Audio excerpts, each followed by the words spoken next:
बिस्मिल्लाहिर्रहमानिर्रहीम। अस्सलाम वालेकुम नाज़रीन, मेरा नाम सरवत वलीम है। नाज़रीन, जब 9 मई ताज़ा हुआ तो उसके बाद जिस तरह से पकड़ दकड़ हुई और जो सूरत हाल बनी, तो कुछ अरसे के बाद हमने देखा कि 9 मई में अगर कोई शख्स मतलूब भी नहीं है तो पुलिस वालों ने अपना मकसद पूरा ना होने के पीछे, सब पुलिस वालों की बात नहीं कर रही, मगर जिनका मकसद पूरा नहीं हुआ, चाहे वो फ्रूट की रेडी पे खड़े पुलिस वाले को मुफ्त का फ्रूट नहीं दिया गया, या फिर जूस कॉर्नर पे खड़े पुलिस वाले को मुफ्त में फ्री में जूस नहीं पिलाया गया, या किसी ठेले वाले ने कोई काम ऐसा कर दिया जिसने सब्ज़ी मुफ्त में नहीं दी, तो इस किस्म के हालात हमारे सामने और इस किस्म के केसेस आए। और ईमान मज़ारी इसकी तस्दीक भी करती हैं कि बहुत सारे ऐसे लोग जो 9 मई में मतलूब ही नहीं थे, मुलजिम ही नहीं थे, जिनका कोई मामला कोई लेन देन ही नहीं था, उन लोगों को 9 मई के केसेस के अंदर पुलिस वालों ने अपने मकासद पूरे ना होने की बुनियाद पर जो है वो जेलों के अंदर सड़ा दिया। पाकिस्तान में सवाल कोई भी करे, सवाल की इजाज़त नहीं है। जो मौजूदा सूरत हाल चल रही है उसके अंदर तो कतई तौर पे आपके पास ये इजाज़त नहीं है कि आप सवाल कर सकें।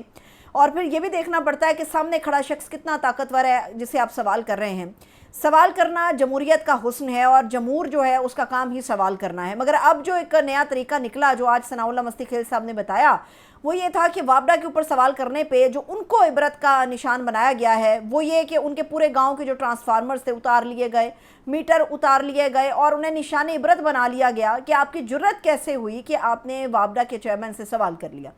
किस्सा कुछ यूँ है कि दासू जो प्रोजेक्ट है, इससे मुतालिक गुज़श्ता रोज़ पब्लिक अकाउंट्स कमेटी के अंदर जो है वो सवाल किया गया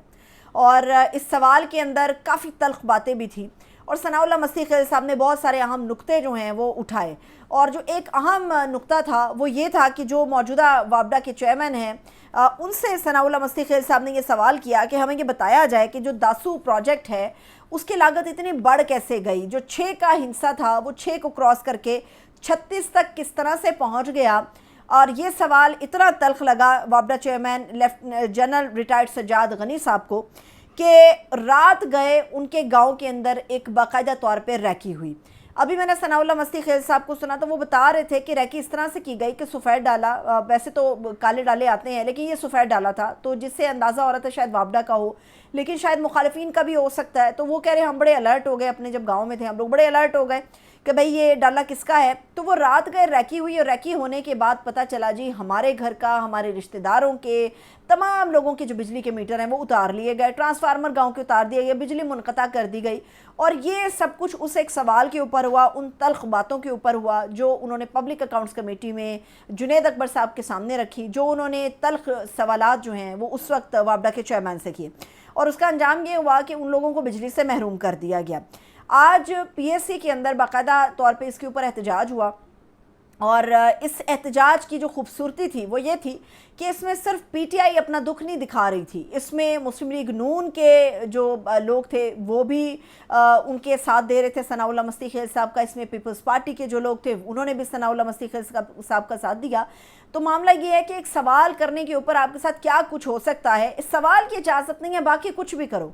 सवाल की इजाज़त नहीं है। और सनाउल्लाह मस्ती खेल जो हैं 23 साल से वो अरकान पार्लियामेंट के साथ उठ बैठ रहे हैं, उनका पार्लियामेंट से एक ताल्लुक़ है, उनका बैकग्राउंड है, उसके बावजूद उनके साथ इस किस्म की इंतकामी कार्रवाई होना ये अभी वन साइड स्टोरी है कि मस्ती खेल साहब ने कहा कि उनके साथ ये कुछ हुआ और वापडा के चेयरमैन के अंदर इन्वॉल्व है या वापडा के कहने, फिर उन्होंने कहा कि जी धमकियाँ भी दी गई कि आप लोगों के प्लाजे गिरा देंगे, ये वो जो कुछ हो सकता था वो सब किया गया। लेकिन उसके बावजूद मस्ती खेल साहब ने जो है वो बहादुरी का मुजाहरा किया और आज फिर वो पब्लिक अकाउंट्स कमेटी के इजलास के अंदर पहुंचे। उन्होंने जब पूरा मुद्दा अकाउंट कमेटी के सामने रखा तो सबने एहतजाज किया और उसके ऊपर बाकायदा तौर पे आवाज़ उठाने का भी उन्होंने एक हिकमत अमली मुरतब किया। और इसमें तमाम के तमाम जो मेंबरान हैं पीएससी के वो पीटीआई के साथ हैं, वो सनाउल्लाह मस्ती खेल साहब के साथ हैं। यहाँ पर मामला किसी पार्टी का नहीं है बल्कि उन ऑडिट के एतराज़ात का या उन पैसों का है जिनके ऊपर हेर फेर होता है।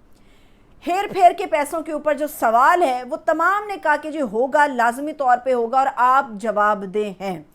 एक ये हो गया। दूसरी बात ये है कि जब पाकिस्तान के अंदर 26वीं आईनी तरमीम आई और पीपल्स पार्टी में बिलावल भुट्टो जरदारी साहब ने बड़े ज़ोरों शोर के साथ इस तरमीम को करवाया था,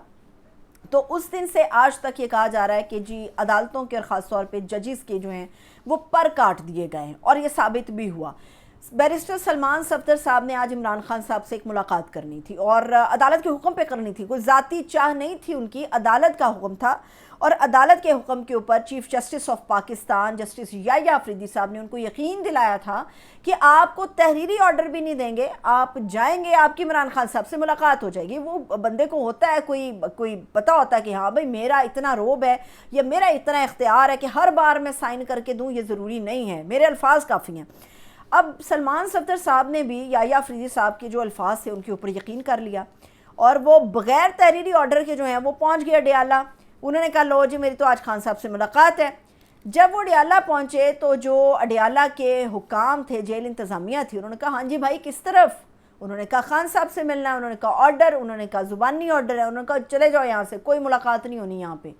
سلمان صفدر صاحب کو چیف جسٹس کے حکم کے باوجود، واضح طور پہ جو حکم دیا گیا اس کے باوجود جو اڈیالہ جیل کی انتظامیہ ہے، سلمان صفدر صاحب کو انہوں نے خان صاحب سے ملنے نہیں دیا۔ یہ کچھ ہوا ہے۔ اگر 26ویں آئینی ترمیم نہ ہوتی تو دیکھتے کہ ایک چیف جسٹس آف پاکستان کے حکم کی عدولی کرنے کے اوپر کیا کچھ ہو سکتا ہے، لیکن یہاں پر ایک چیف جسٹس سے زیادہ جو طاقتور ہے، جو با اختیار ہے، وہ ہے جیل سپرنٹینڈنٹ، جو یہ سمجھتا ہے کہ اپنی مرضی سے قانون کو موڑے گا، اپنی مرضی سے ملاقاتیں کرائے گا، اپنی مرضی سے کسی کو جانے دے گا اور اپنی مرضی سے کسی کو روک لے گا۔ جب عدالتیں بے اختیار ہو جائیں، جب ججز کے پر کاٹ دیے جائیں، ججز نام کے رہ جائیں اور اختیار ان کا 0/0 ہو جائے، تو پھر یہی ہوا کرتا ہے جو آج بیرسٹر سلمان صفدر کے ساتھ ہوا۔ یحییٰ آفریدی صاحب جو کسی خوش فہمی میں تھے، معزز چیف جسٹس صاحب، انہوں نے تو حکم دے دیا کہ جاؤ بھائی مل لو، میں نے کہہ دیا۔ وہ آگے سے جیل والے کہتے ہیں ہم نے بھی کہہ دیا، نہیں وصول کرتے آپ کا یہ حکم، جاؤ آپ نہیں ہو سکتی ملاقات۔ سلمان صفدر صاحب کو آج خان صاحب سے جو ہے وہ ملاقات نہیں کرنے دی گئی۔ ایک اور اہم معاملہ وہ خیبر پختونخوا سے متعلق ہے، وہ منرل بل کے متعلق ہے۔ جنید اکبر صاحب نے ایک چیز کھل کے بیان کر دی ہے اور یہ بالکل واضح ہے آپ کے لیے، وہ جو کہتے ہیں نا زمین تنگ کر دیں گے، جنید اکبر صاحب نے اپنے لوگوں کو یہ کہہ دیا ہے کہ آپ کے لیے زمین تنگ ہو جائے گی، کسی خوش فہمی میں نہیں رہنا آپ لوگوں نے۔ معاملہ یہ ہے کہ حامد رضا صاحب نے بتایا عطر کاظمی صاحب کو، انہوں نے بتایا کہ جو بلوچستان کے اندر کچھ لوگوں نے اس کے اوپر ووٹ دیا، ان لوگوں کو کہا گیا کہ یہ آپ کی تنخواہوں میں اضافے کا بل ہے، دستخط کر دیں۔ انہوں نے بھی ماشاءاللہ بغیر پڑھے لکھے جو ہے نا وہ اس کے اوپر سگنیچر کر دیا، پتہ چلا یہ تو منرل ایکٹ تھا، اس کو منظور انہوں نے کر دیا۔ جنید اکبر صاحب نے کہا ہے